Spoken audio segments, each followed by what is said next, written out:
Hello, everybody. Welcome back to Colony Drop, your favorite Gundam podcast.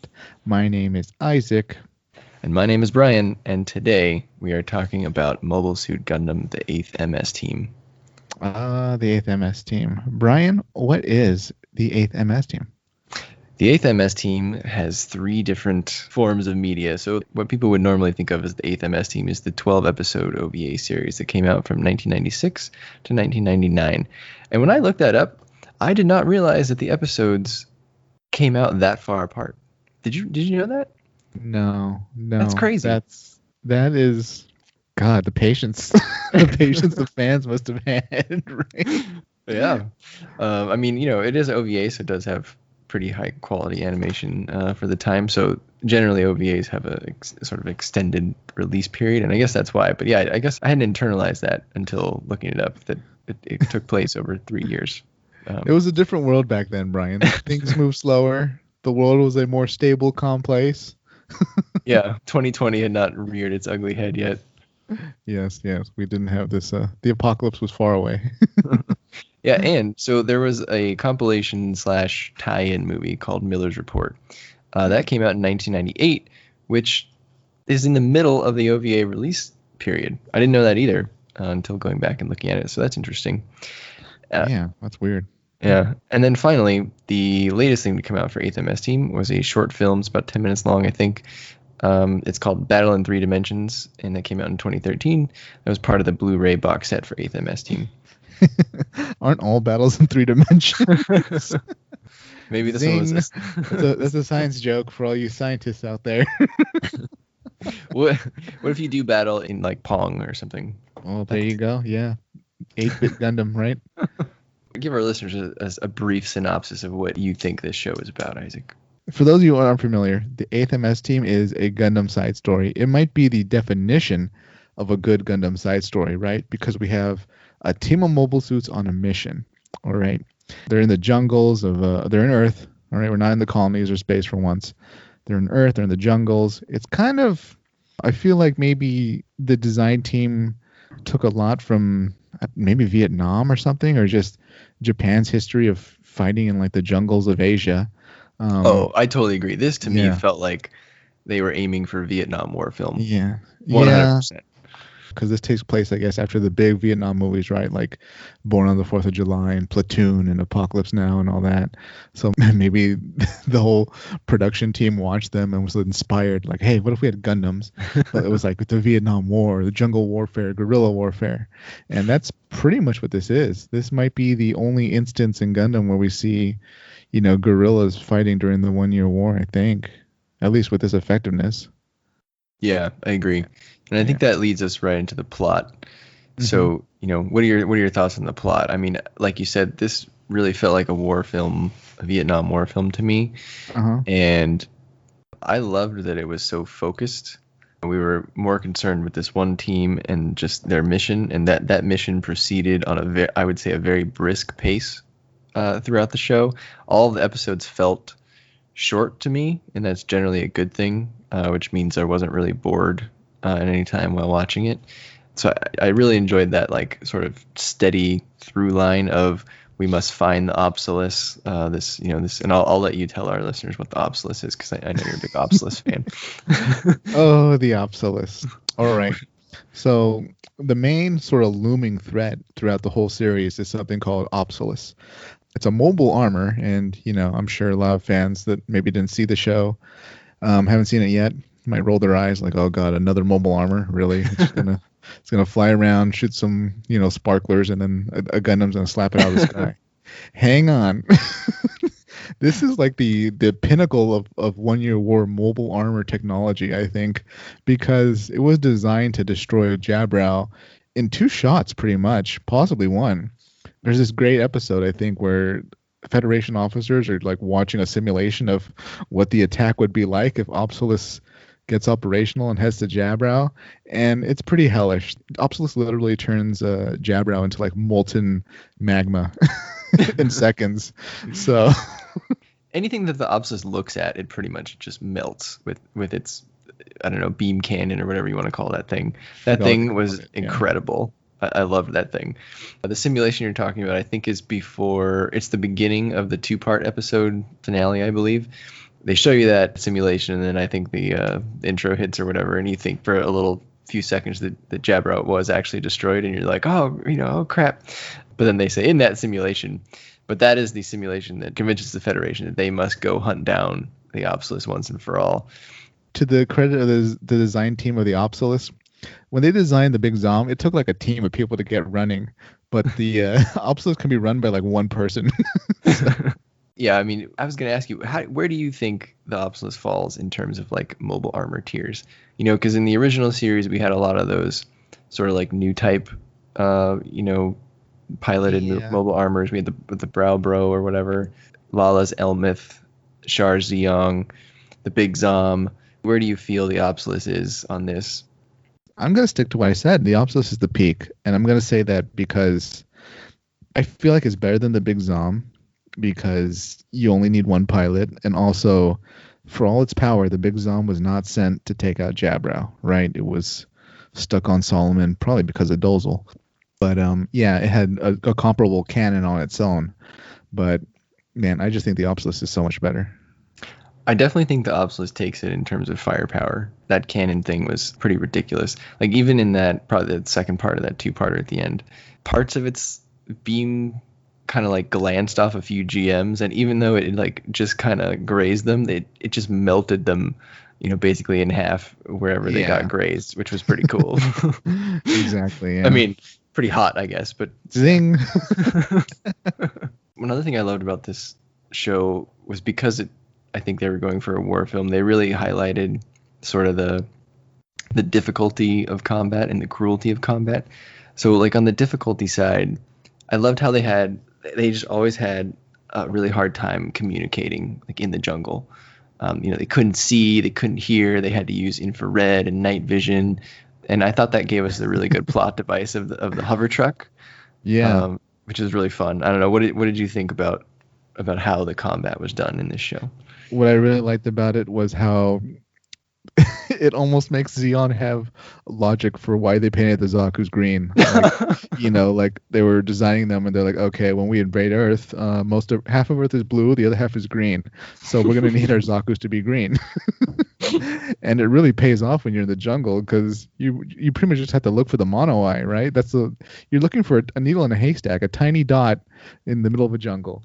So yeah, that was great, and I liked how close quarters the combat got a lot, and of course the ending was probably the pinnacle of combat. Man, this show had so many good things. It almost feels like a video game, and I mean that in a good way because we have like sub bosses they kind of fight as they're leveling up, right?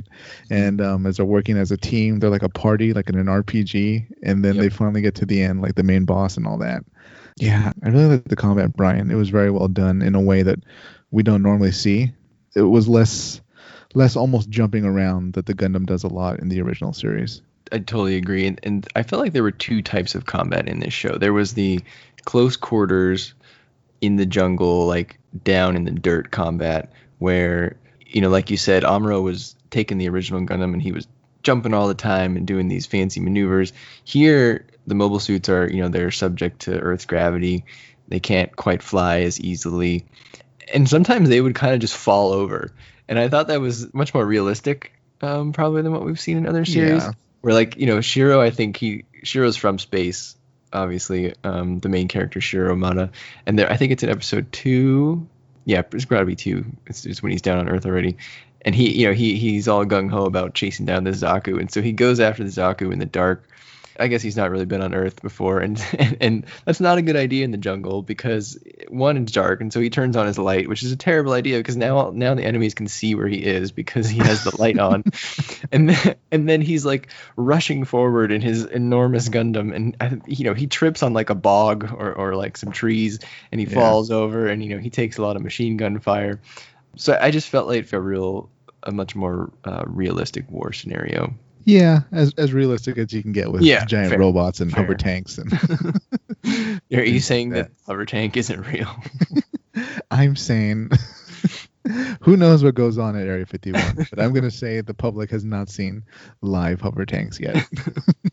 So I thought that was the close quarters combat, but then I felt like anytime the Obsolus was involved, they went full on big set piece like action scene, and it was great every time the Obsolus showed up. You had when they try to take out the Obsolus in that like desert valley-ish kind of area where they wait for it for days. That was great. Shiro flies onto the Obsolus to try to stop it when he realizes that Aina's the pilot, and it flies away with him on it. And then a lot of the action takes place when they're still in the air. Like Shiro was fearless. He opened his cockpit while his Gundam was hanging on to the Obsolus in, thousands of feet up in the air, just hovering, mid-flight. That was crazy. And during that fight, like they knew the Obsolus was there because it melted like a big portion of the mountainside or the valley side, and you could see the glass. I thought that was a really cool way to show it. Yeah.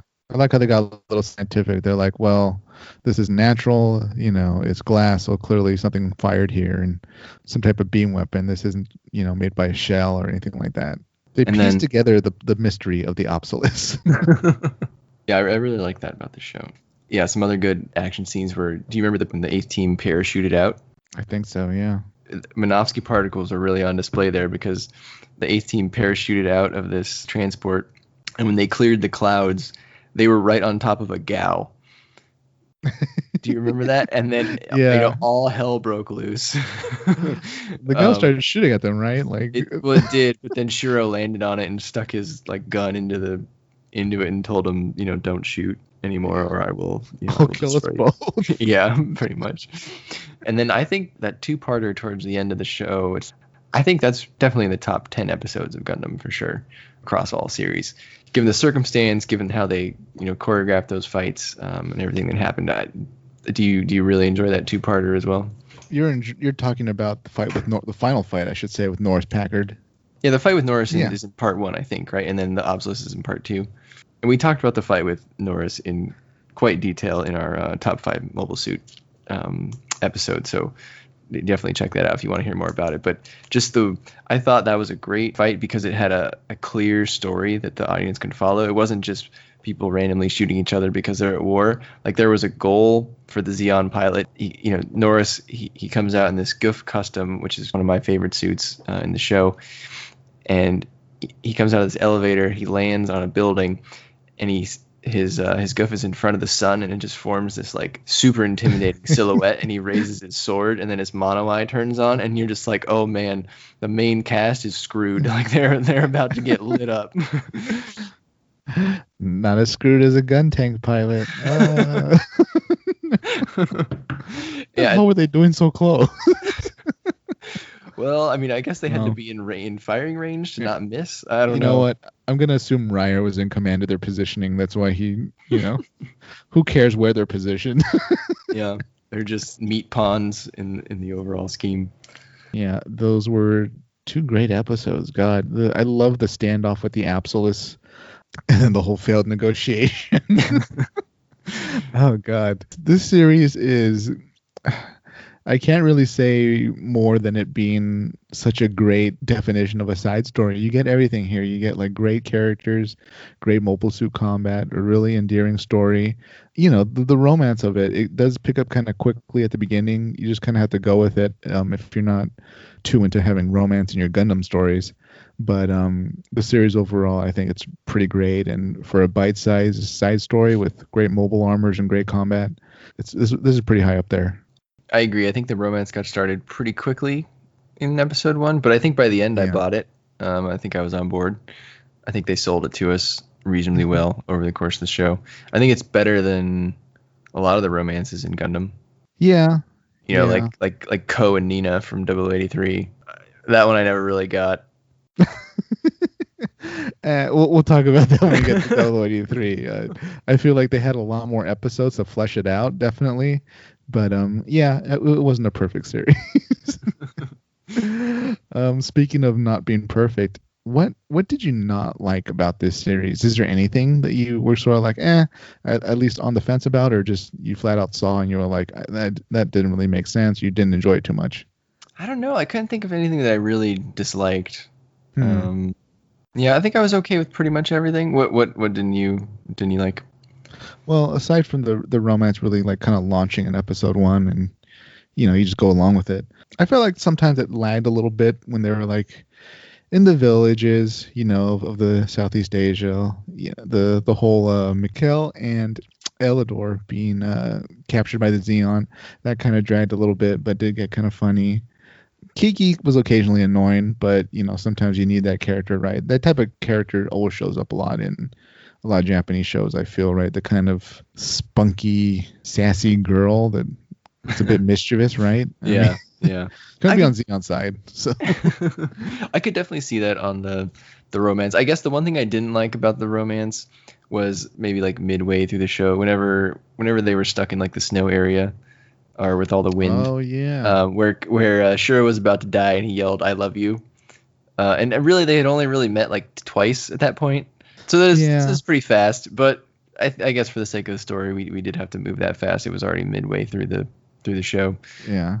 And the Kiki stuff, like I feel like all the development of Kiki actually paid off at the end of the show, because we eventually did go to their village after Shiro is like, under investigation for desertion, and he tells the team to go save Kiki's village anyway. And they go there, and that episode is actually one of the like more brutal ones of the show, because Kiki's dad gets killed. Oh God! By that Zaku taking off from the thruster. Yeah, that was crazy. Yeah, it essentially ignites his house while he's in it. It's the same episode where the Zeon pilot who started the conflict, the village wasn't trying to fight those Zeon soldiers, if you remember. The guy kind of egged them on, and then he dropped Kiki on the house. And then when he dropped Kiki on the house, the dad was like, "Oh no, don't escalate it." But then the one villager was like, "You're dead," and he shot a RPG into the guy's open cockpit. Like, that guy, he must have immediately regretted his decision to drop Kiki when he saw that RPG coming in. Which decision? The stupidity of having your cockpit open in a combat zone, or angering people that just fed you? Probably both. I mean, I guess he was trying to get his dinner, but yeah, probably not the smartest decision. Probably should have closed it immediately. But yeah, and then in that same episode, the female Zeon pilot who, was trying to de-escalate the situation, she ended up using anti-personnel weaponry on the villagers as they rushed her, and Shiro was like, "No, don't go," and she launched those things in the air, and they just rained down, like the shrapnel rained down upon them, and they just, that was pretty brutal. Like, they all had holes in them afterwards. That's when I was like, yeah, this is a Vietnam show.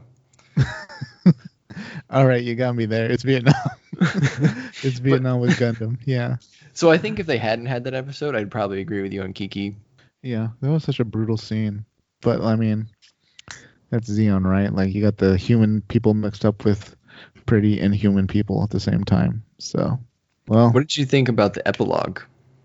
You know what? I'm going to also put that in things I didn't really care for and didn't think were done too well. That might be the weakest part of the series, actually. The romance, go along with it. Parts of this where the story does get slow. Things like that need to happen, right? So you can kind of breathe, and then, there needs to be a pause before action and events changing. But, yeah, I really didn't like the whole Mikhail looking for them and then finding these children, and then the sort of mystery that one of them was Aina, but she really wasn't. I wouldn't say I felt shoehorned, but it just felt like such a bizarre thing to add to it. Maybe I'm understanding or I'm misunderstanding what the intention was. I'm not really sure why they wanted to shoehorn that in, when I almost felt like seeing Shiro and Aina would have been so much better. You could do a whole episode of just them reuniting with, Mikhail or maybe some other characters and just talking things over now that the war's over.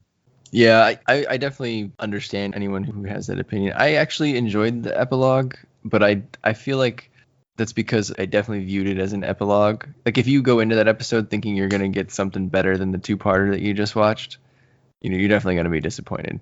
I mean, I thought there were a lot of good subtle callbacks to the original series in this show, and I would put the epilogue on that list.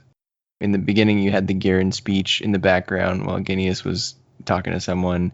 And Guineas has an embarrassingly large picture of Degwin behind him at one point. We had Excuse me, Brian. There's no such thing as a picture of Dagon that's too large. All right. well, it was very large, but it still did not capture his entire massive frame in the picture. Yeah, there is not a tapestry large enough to to do that. We had the gassing in the colony scene. We got to see gun parries and Medea's, Kamusai, and then in the epilogue we got to hear about the Flanagan Institute. Where they developed the kids into the cyber new types. So that's what these kids essentially were. They were being experimented on by Zeon. So I definitely think it was odd. It certainly wasn't what I was expecting, but for what it was, I enjoyed it. But I would respect anyone's opinion who said it felt like maybe it didn't belong. It definitely was a little bit out there.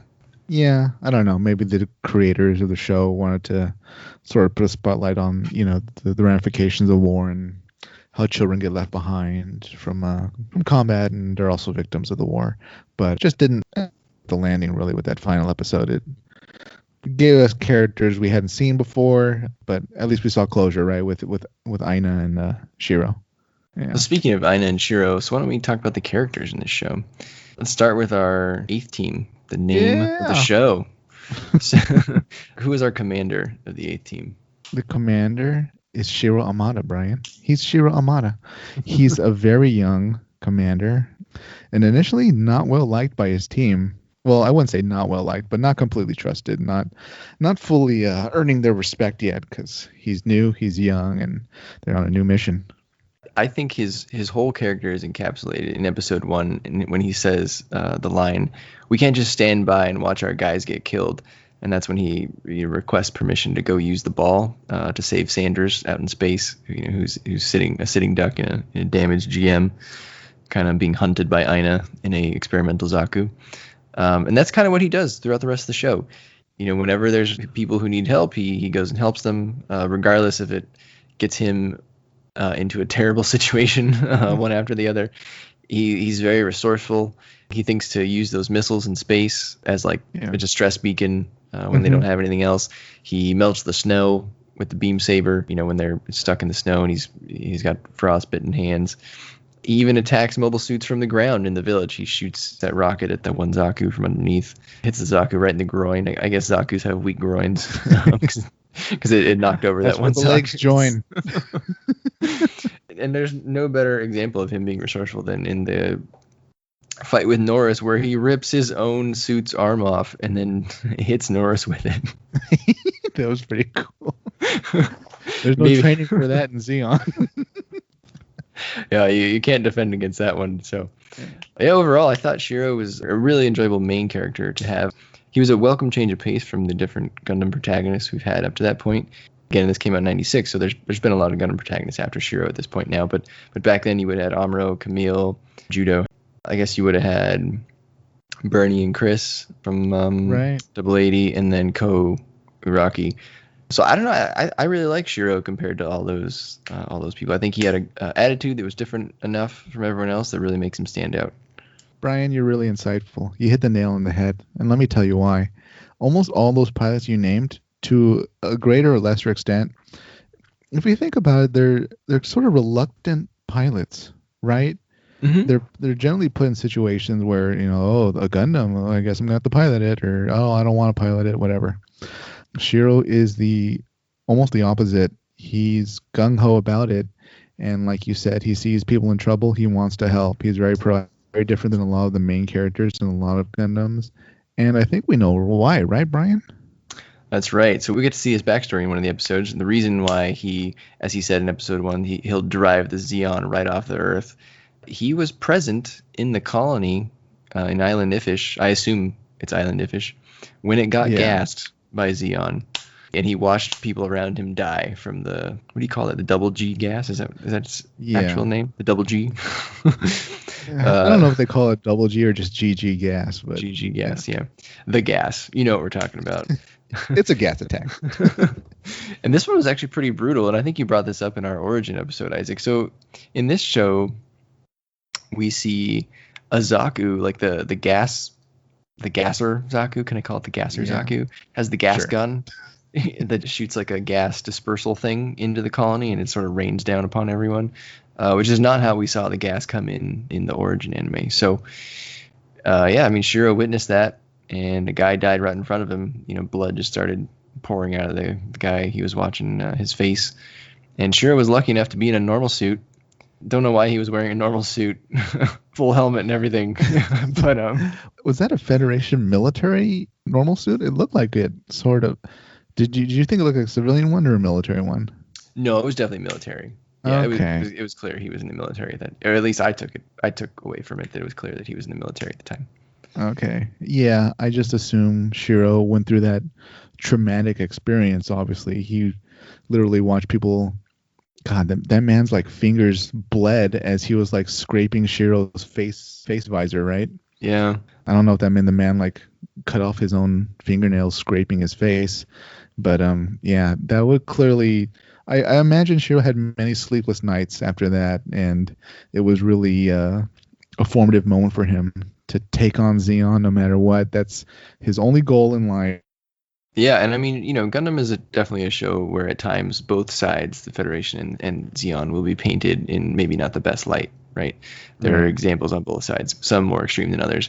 But what Shiro sees for the most part in this show definitely reinforces his opinion, I think.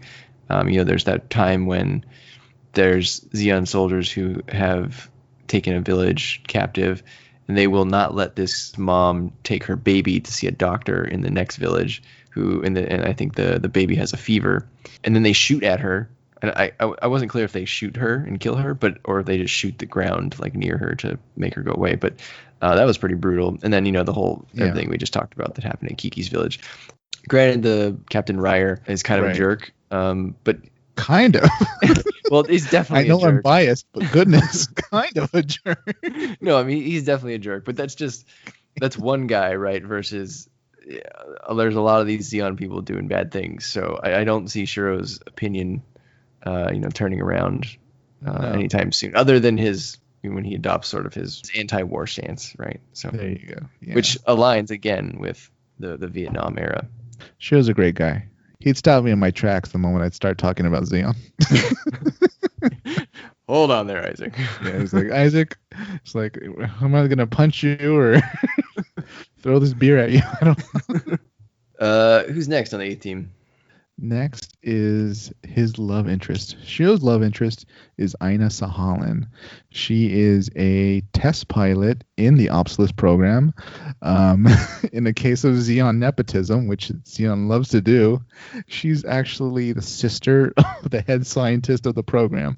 So that's why she's the pilot. She meets Shiro in space, though, in the first episode, and that's, to an extent, their love is kind of what kicks off the story. They kind of work together to survive in space after fighting each other and realizing that they'll essentially die if they don't get help. And from there, that single moment they met, they end up going off into different directions, but meeting again and again during this whole Obsolete crisis down in the South Pacific. Ultimately, their love grows, and despite their polar opposites, factions fighting each other during the 1-year war, they fall in love. Ultimately, at the end, I'm glad to say that they get a rare happy ending in Gundam. They do get a happy ending and a child on the way. Yeah, that's right. We've got a little bun in the oven. Yeah, I generally liked Aina. I thought she was fairly good character, even though, like you said, her and Shiro meet up again and again, but we definitely don't see as much of Aina as we do of Shiro. Yeah. So, Aina is inherently not as developed as Shiro is by the end of the show, but I still think she was a pretty good character. She had a very 90s cheesy line in the first episode, when they blew up the ship with the missiles. She goes, "It does look like fireworks," and then they hugged, and I was like, "Yep, this was the 90s for sure." I bet that line killed back then. I'm sure the voice actress was like, "Really? I have to do this?" And like, "Yes." I'm like, "Oh, Shiro." A combat pilot would say this. She had some really good standout moments in the show. It's been a while since I watched the show, so when I rewatched it this time out, and as Shiro sort of kept saving Aina, I was like, I hope we don't get to the end of the show and Shiro saved Aina the whole time, and Aina never really did anything. And she did end up saving Shiro when they were in the snow-ish area. Yeah. So that was really good to see. And then she had that good moment at the end of the series where she stood up to the Federation. She got out of the Obsolus cockpit to prove her offer for the truce. And she has that really good line, "You wanted a fight, well here it is." And Cartoon Network used that on like all of their bumpers for this show. So the voice actress did it. She really nailed that line. I thought that was good. And that was when the Kurgan blew up, and she was going to retaliate. So that's when she earned her place in your list of favorite characters, favorite pilots too. Well, I don't know if she's one of my favorite pilots, but pretty damn great. I mean, she had to go through so much stuff using a prototype. Yeah. Although, yeah, that said, she continually destroys her prototypes. I'll say that. In her defense, I mean, these tests are clearly being interfered with by the Federation. Yeah, I don't think there's anyone out there who's had that many prototype test flights interrupted by a squad of Gundams. Yeah, and makes it out too. Yeah, she's that's that true. Good. And you know what? Something I noted in my notes: she is on the short list. She might be the only person on the list of Zeons in the 1 Year War who pretty much switched sides. Yeah, that's true. I can't think of any others right off the bat. I mean, there was probably... it started on the Zeon side and moved over. I don't think we get that a lot unless I'm forgetting something big. Maybe someone in like the Zeta-ish area that I'm forgetting. But that's not 1 Year War. That's not Zeon. Yeah, that's true. Yeah. It's true. So... good on her for, fighting for peace, ultimately trying to save lives, her own people's. It didn't work out, but she gets an A for effort. Oh, and do you think Shiro and Aina's romance is definitely, I'll say, consummated in the snow when they take the bath in the warmed up water from Beam Saber? Hot spring. The hot spring in the middle of the snowstorm. Do you think that the writers for the first Fantastic Four movie got their idea from this show? Oh God, I don't know. Probably. Maybe not. Plausible. I mean, hot springs are kind of like Yeah, but you know what I'm talking about though in that movie, in the first Fantastic Four movie, when Human Torch like takes the two women away from the battlefield and he ends up in the snow and he melts it and creates like a spa. Yeah, I remember it. Okay. This was the first Fantastic Four for our listeners. This is the one that had Chris Evans in it, Michael Chiklis. I forgot the other guy's name. Oh, Jessica Alba. Jessica Alba? Ian Gruffold? Yeah, Eoin Gruffold, whatever. Oh, Eoin. Oh, my bad. Sorry, Eoin.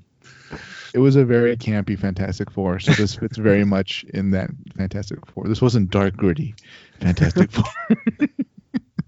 I assume anyone in production of a comic book show probably is familiar with at least some anime. So you might be right, Brian. I'm just saying, Shiro did it first. Yeah, Shiro did it first. Yeah, he did, didn't he? We can put the pieces together. I will say I liked that too about Aina. That she didn't have like an oversexed design. Yeah. I feel like if the show was made today, then maybe her suit would have like cleavage or something ridiculous like that. Which not to say there's anything wrong with that, but I don't think that fits in the tone of this show. Yeah, I mean, she's in a Zeon pilot suit. There's not unique proportions. It's not a female suit or anything like that. She's in a Zeon pilot suit, and this came out after 083, and her face and her hair, in a way, they kind of remind me of Nina Purpleton in a way. So I wonder if on some level someone on the design team said she's going to be a response or rebuttal to everything that was wrong with Nina Purpleton. She's just this solid. She's this solid pilot. She stays calm under pressure. She fights for what's right, and she's pretty awesome in terms of characters in the story and also pilots overall. And she rises to the occasion at the end and acknowledges that her brother Guineas Sahaline must die. Oh. Speaking of Here Guineas, we go. Get ready, listeners. Speaking of Guineas, what are your thoughts on Guineas? Brian, when you're building a weapon, you're under a lot of stress. Oh, are you? Sometimes that stress causes you to do things like killing your entire science team. But why? Destroying your own retreating troops. Because their leader was pretty rude to you at a classy party you were hosting. Gideus has got a lot of problems, man. Let me just say. So one thing I didn't realize is when we first meet Gideus, he seems fairly normal, just kind of this noble-looking Zeon dude. He's real tall, got the blonde hair going. But they did mention like, oh, I think Aina says, did you remember to take your medicine? And that's like your first like, uh-oh, this guy needs medicine. Something must be wrong with him.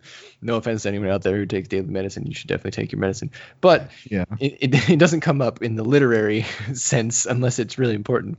So then as the show goes on, Aina goes missing several times. And, he sort of shows less and less concern about Aina's life, his own sister, as she's not found or as Norris is searching for her. And Norris is kind of like, we will find her, sir. And he kind of doesn't really respond. And then, like you said, we find out that he's been given his team of engineers and soldiers some drugs to make them work longer or faster, which I assume is some form of amphetamines or something.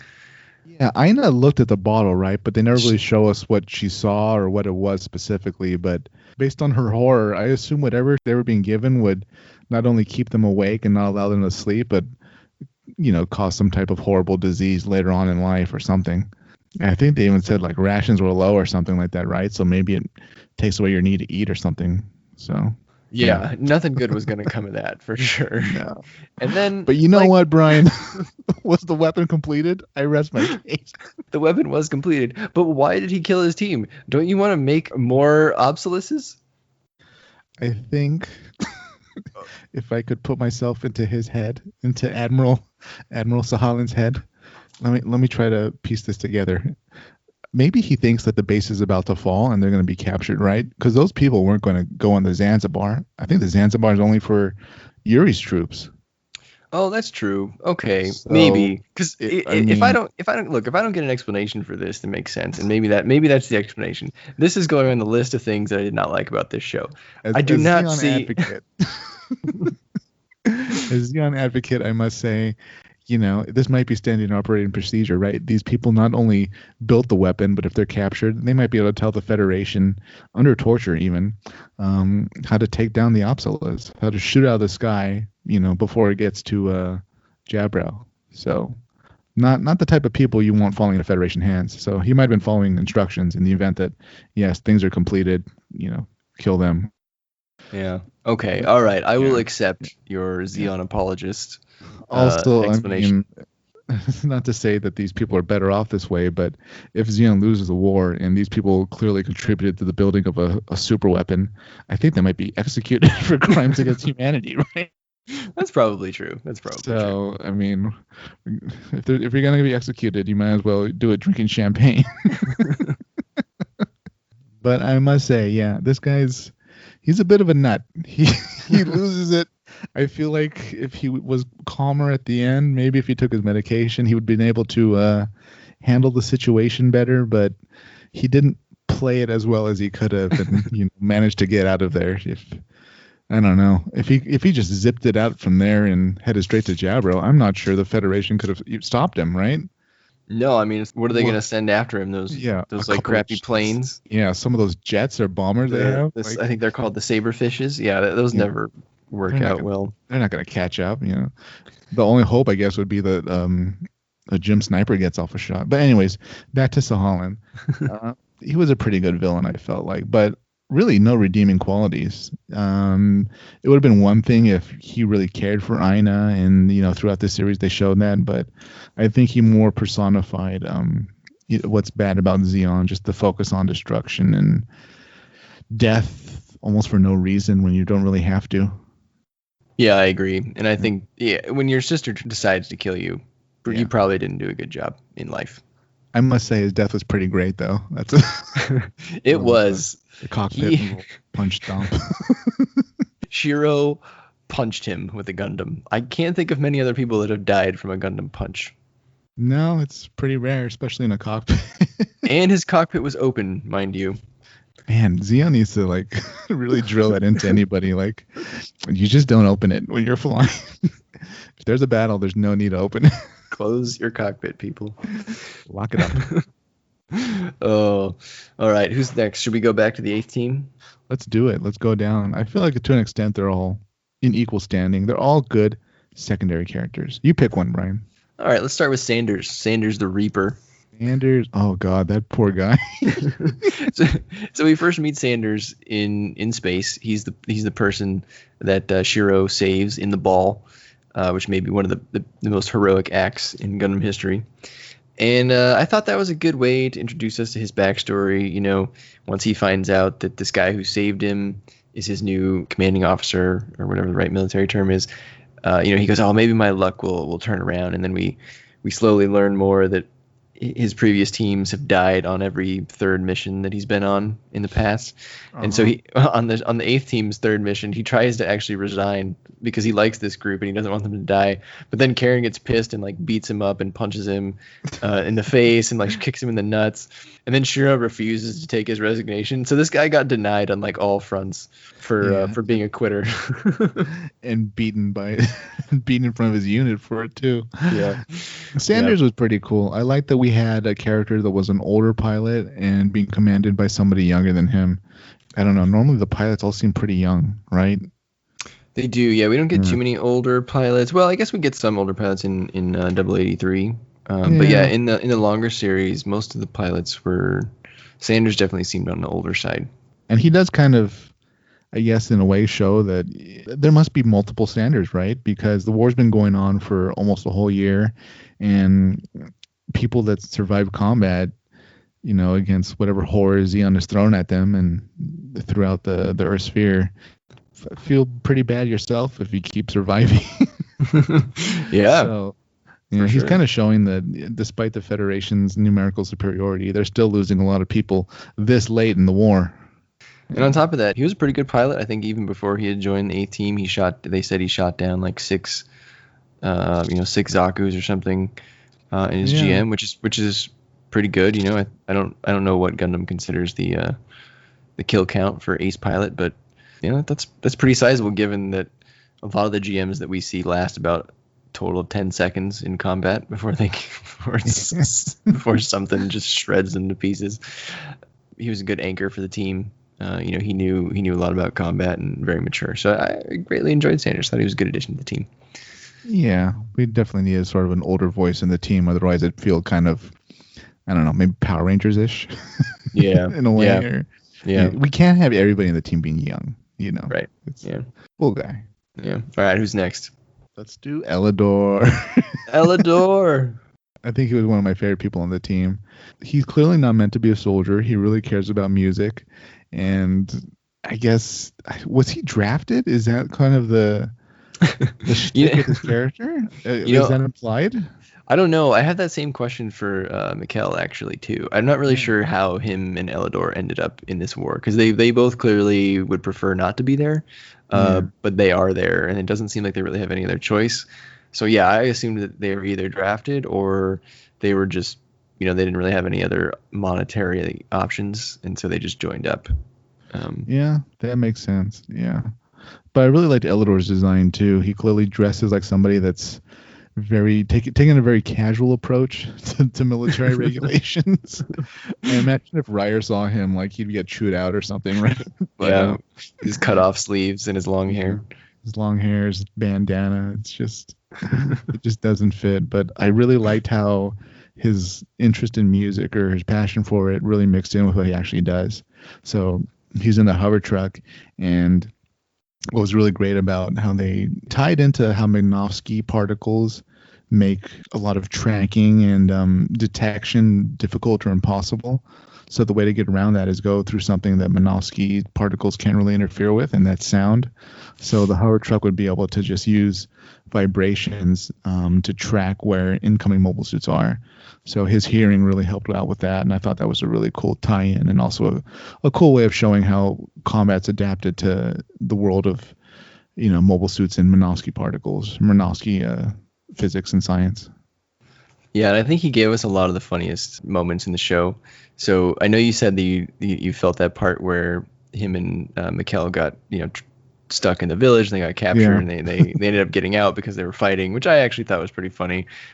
I thought that whole thing was worth it because at the very end of that episode, like you said, he's a musician, and the reason he's so upset at that episode is his song is finally going to get played, or is finally going to get recorded, but he gets captured and he thinks he's going to die before he gets to hear his song. And so at the end of the episode, he gets hurt and they send him away to like, the hospital or at the rear line or whatever. And then the team is sitting around, and on the radio they hear his song, and the DJ says that the song was requested by Elidor himself. And so the team cracks up because he requested his own damn song so that he could hear it on the radio. Really humanized the team. They really came together at that moment. So yeah, I think him and Mikhail were, like you said, for whatever reason. Okay, the Federation clearly must know that, like, okay, some people should not be piloting mobile suits. So that's why they stuck the two of them in the hover truck. Right? I mean, Yep. They would probably fall apart piloting a GM. Well, there is that one episode where they make Mikhail pilot the Gundam because he screws up so bad in the hover truck and he's all upset. Speaking of Mikhail, how about Mikhail? Man, when I saw this initially, I thought Mikhail might be too young to be in the military. He's animated to look very young, like maybe intentionally. Like, how old do you think Mikhail is? I think I read, but do you know? I don't. What's your Let's guess? look at it. I would guess he's 18. Mikhail is 18. Yeah, So- it must have been his 18th birthday when he joined, because good lord, he looks young, or maybe he's just short. I like that he was a complex character. It was more than just, the cowardly member of the team, or, the young man on the team that doesn't know anything. He actually really grows as a character as the series goes on.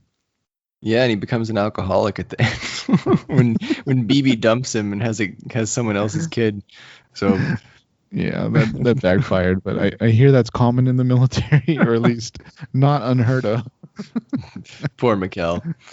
He made me laugh quite a few times, though. In episode 1, he writes this whole letter about how Shiro went out to go get himself killed, and then they can't find Shiro. So then he writes his letter and says that Shiro died. And then Shiro comes back and he goes, "Oh, now I have to rewrite my letter." And then while he was like a fun character to have, he was always pretty bad at his job. When he was in the hover truck by himself, he continually failed to pay attention to certain things. He was slow at doing things. He blew up their drone that they were trying to practice on. And while I was watching it, I made a note to myself that said, Mikhail's kind of an idiot or like bad at his job. And then like a few seconds later, it was while I was watching that episode where they're practicing to hit the Obsolus in the valley. And right after I wrote that down, he complained that they treat me like an idiot, which made me laugh.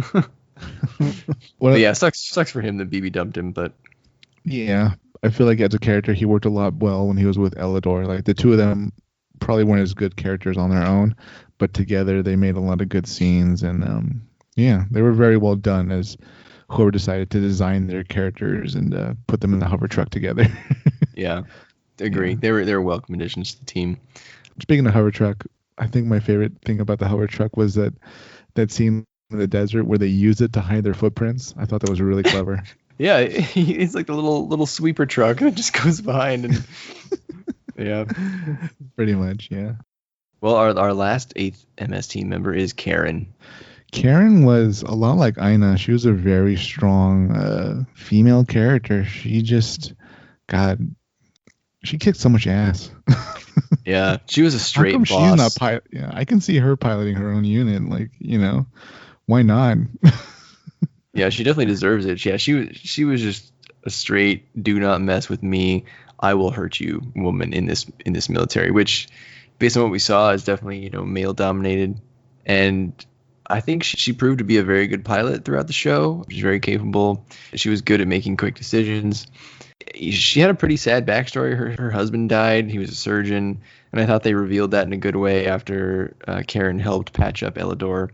They wondered, oh, good thing Karen knows how to do this. And then I thought that was a good natural way to reveal something like that and gives you a little insight into why she's such a hard ass. Do you remember why he died? Like, did they say it was Zeon? I can't remember. I think they did say it was in battle, but Zeon's hurting everybody. Yeah, the 8th team is no fan of Zeon for sure. I guess not. They just need to hear him out. They just need to hear Dagwin's speech. Do you think Elidor and Karen ended up together? I hope so. And I think they'd be a good match. I'll tell this why, because they had such good banter back and forth. She was pretty commanding with him a lot of the times, and he kind of grudgingly went along with it. But I don't know. They all went through a lot together. I hope they all stuck together.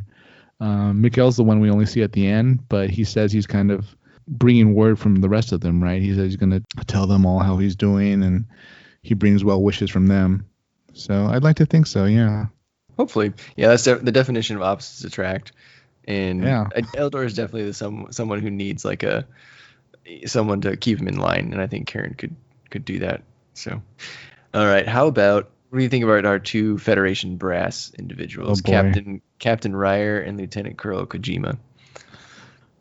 Ryer was he was everything that was wrong with the Federation, right? He used his influence and his power to make situations worse than they had to be. He ultimately pays for it in the end, yeah. But he was just really underhanded and not bloodthirsty, really, but wanting to do things in a more destructive way than needed to be done. Him and, to an extent, Sahalan were opposite sides of the same coin. Agree. Yeah. 100%. Although Kojima and Ryer both did not appreciate Shiro, helping out Aina, and they both questioned his loyalty to the Federation. Kojima just told Sanders to keep an eye on Shiro, but Ryer wanted Karen to execute Shiro if he did anything questionable.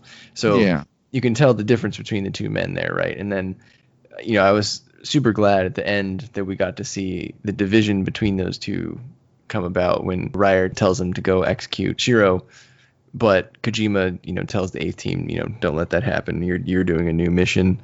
So, Kojima sort of disobeyed Ryer, and I thought that was a good act of standing up in the film. So, may I also say Kojima left that big tray at the right time?